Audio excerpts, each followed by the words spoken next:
What's going on, guys? Radio Graffiti here, and today I want to talk to you guys about the Daredevil Born Again Season 2 finale. We did it, guys. This season is finally over. There's no more until next year. But for now, let's wrap up Season 2. We have a lot to discuss this episode.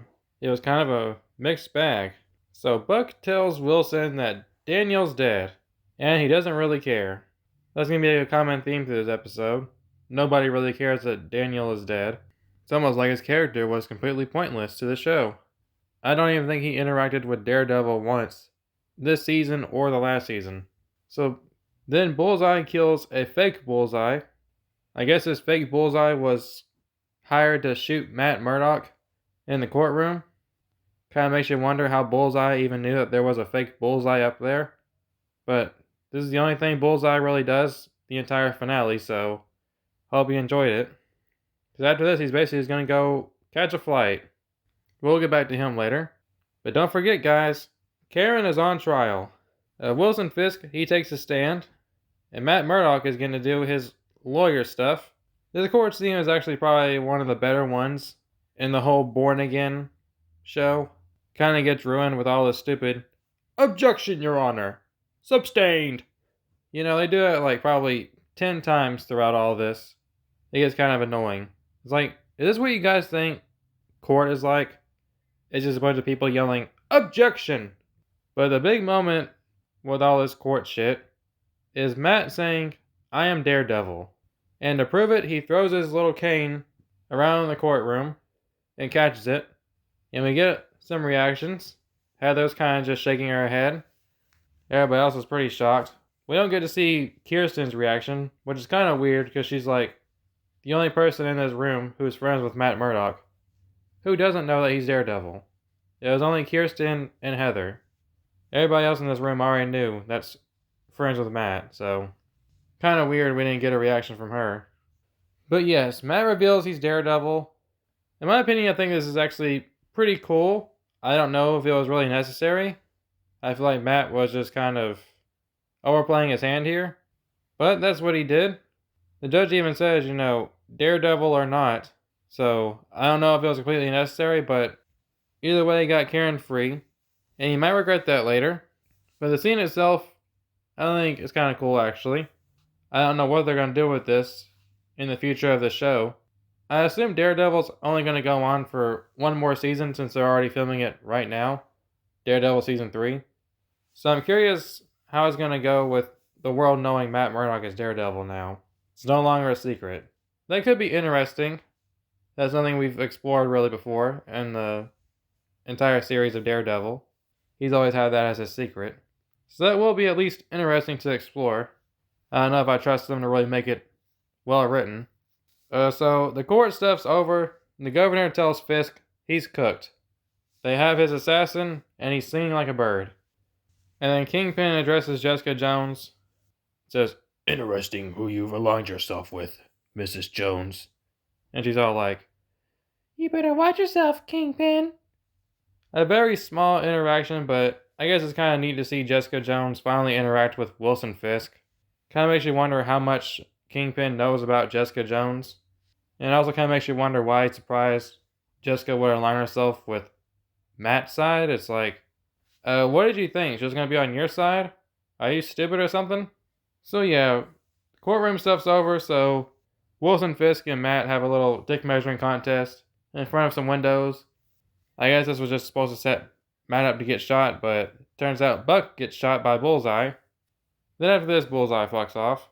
I guess they had to find some way to nerf Buck this episode to give him something to do, because they spent most of the episode in the courthouse. BB reveals herself as the leaker. Kind of a dumb decision if you ask me. This kind of just sets up a huge bullseye on your back for a Kingpin to take a shot at, now that you've officially revealed yourself. He may not be mayor right now, but that doesn't matter. It's also kind of weird that throughout this entire episode, we don't get a single scene with, like, BB visiting Daniel's mom or something along those lines. Doesn't seem like she really cares all that much that Daniel died for her. And then Daredevil gets a whole lot of people dressing up like him. Then they go to the courthouse to try to protest or have a riot. I don't really know. But Cole lets the Daredevil fanboys in after hitting Pal. So I guess they're not going to be best buddies anymore. I guess next season they're going to be at each other's throats now. And here comes one of the biggest moments of the episode. We get a Wilson Fisk hallway fight scene. And at the same time, Daredevil and Jessica Jones are having a little hallway fight scene as well. So I like the whole idea of giving Wilson Fisk a hallway fight scene. That's pretty interesting. I never even thought about giving him one, you know? Daredevil always has his iconic fight scenes. We never really thought about, well, what if we give the main villain one as well? So that's pretty interesting. I think it's entertaining seeing Wilson Fisk just knock the shit out of these people. Just an absolute monster. It shows you just how much more physically capable Wilson Fisk is compared to an average human being. I mean, he's just one-shotting these people. He's crushing their head like a fucking fruit. He's just giving no shits at all. So the scene is actually pretty cool. I just wish they weren't constantly bouncing back between the Daredevil and Jessica Jones hallway fight and then this. One of the best things about a hallway fight scene is the fact it's usually a one-shot. Or at least they make it look like a one-shot. When you're bouncing back and forth, it kind of takes away the whole appeal of a hallway fight scene. Like, it's not just Daredevil being in a hallway, it's the fact that they always make it look like one shot. I know they kind of play their little tricks where they switch out the body doubles and, they have people standing here, but they always made it look like it's one shot. So when you're bouncing back and forth, kind of just ruins it in my opinion, but still pretty cool. But even if it was a one shot, the Daredevil and Jessica Jones hallway fight, it's kind of lame. It's just whatever. And then little white tigers over here like bouncing off the walls and takes down an agent. It's like, you look like you're 8 years old. Why are you even here? I don't know what her stupid little necklace does. I don't know if they've even addressed it in the show, but I just don't like this character. She just go away. Leave the fighting to Daredevil. Everybody in the show can fight now. Which leads us neatly to Karen Page. She attacks a random anti-vigilante task force agent who I guess was just sitting there just thinking about what he's going to have for dinner tonight or something. I don't know. But Karen sneaks up on him, kicks his ass, and that's that. It's a very small scene, but it's kind of ridiculous. Karen Page should not be a fighter. I don't need everybody on Team Daredevil to be a martial arts badass or anything. And this little tiny Karen Page is not going to take out a fully grown adult man. I'm sorry. That is unrealistic as hell. Like, what is her little kicks and elbows going to do to this guy? He's in full tactical gear. He got all that padding on. He's not feeling any of that shit. So this is just laughably stupid, but small scene, whatever. The Daredevil fans rush in and they attack Fisk. He gets overthrown by them and he just starts getting his ass whooped. Daredevil has to come save him. I think Daredevil cares more about Wilson Fisk than he does any of the people that he kills. Because it's like, Matt, why are you saving Wilson Fisk? If anybody needs a bullet in their head, it's Wilson Fisk. Sometimes you just gotta let shit happen, man. I'm tired of Matt always trying to save Wilson Fisk. He might as well be a bodyguard for Fisk at this point. Man, I know he wouldn't want them to kill him, but still, it's just like, can someone just knock out Matt or something? Put him to sleep so we can just kill Fisk. It's always Matt always getting in the way of this bullshit. But yeah, Matt tells Wilson Fisk they're both cooked. Matt's identity is revealed, and Fisk is done as mayor. And he's also murdered a whole bunch of people, which he will face little to no consequences for. But we'll get back to that in a second. The episode's almost done. So our boy Matt Murdock, he gets arrested. He's going to the Slammer, which we kind of already knew because the actor who plays Luke Cage spoiled this on social media weeks ago. Speaking of Luke Cage, he's back. He was doing some kind of missions for the CIA or something. I think he was working with Mr. Charles. I don't know exactly what he was doing, but I guess they'll address this next season. I was surprised to see Luke was back in this season. I thought that wasn't going to be a thing until next season, but he's back. And then BB gets her a little spot at the Bulletin. Probably unearned because what journalism has she done all season? She's just made like basically little YouTube videos talking shit about Wilson Fisk. I don't know how that gets her a seat at the Bulletin, but whatever. Mr. Charles and Bullseye are on a flight. I really have no idea what this is trying to set up. I guess Bullseye is now going to do missions for Mr. Charles. Like, who the fuck is Mr. Charles? Who is this guy and why is everybody working for him? Like, what are we doing here? I guess we'll find out next season. I don't know what I'm supposed to take away from this. And then Heather puts on the Muse mask. She's officially Lady Muse, even though we kind of already known this from set photos that were revealed about a week or two ago. But yeah, she's officially Lady Muse. Realistically, Heather should get her ass kicked by Daredevil if she tries to be like a serial killer, because she can't fight. She's just a therapist. A corrupt therapist, but a therapist. She has like no fighting skills at all. But judging from what happens earlier in this episode, where she just takes a dude down with like 2 fingers, I'm sure they'll find some way to just make her instantly overpowered as hell, you know? All of a sudden now she can fight too. Everybody can just fight in this show now. Get the fuck out of here. Oh, and remember what I said earlier about Kingpin having no consequences for his actions? Here we go. He's just chilling on a beach. Having him a good old time, getting some nice fresh air with the sand between his toes. Why is Wilson Fisk not either sentenced to death or put in prison?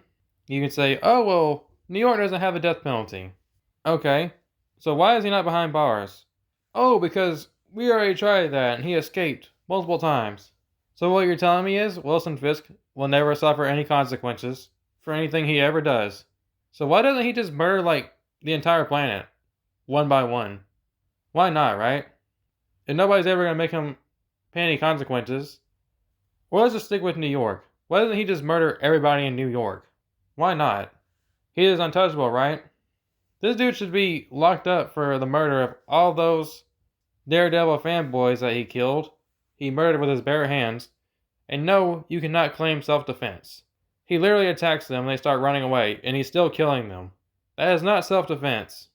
He's just straight up murdering these guys. If anyone can claim self-defense, it would have been them, if they were still alive. So yeah, Wilson Fisk, he faces basically no consequences. And there's people on Twitter trying to act like this is like the most too deep for you, bro, kind of ending ever for Kingpin for this season. Apparently you're just media literate if you say he didn't face any consequences. Oh, you don't get it, bro. Kingpin, he lost his city and he lost Vanessa. This is punishment for him. Yeah, imagine your family member gets killed by Kingpin at a Daredevil protest. And then you got some asshole coming up to you saying, oh, don't worry, bro. Justice was served. Kingpin's on a beach. Trust me. He's suffering. Like, that doesn't make me feel any better. I want him behind bars or I want him put to death. This is ridiculous. So yeah, enough of that. Matt's in jail, and that's the whole ending of the episode. What a mixed bag of an episode. There are some things here and there that I liked, but overall I'd say this episode was pretty stupid, for all the reasons I just listed. And the season overall, it's like slightly better than Daredevil Born Again Season 1, only because they didn't do anything too stupid this season. Like Daredevil Born Again Season 1, killing off Foggy, hands down one of the dumbest things you can do in a Daredevil season.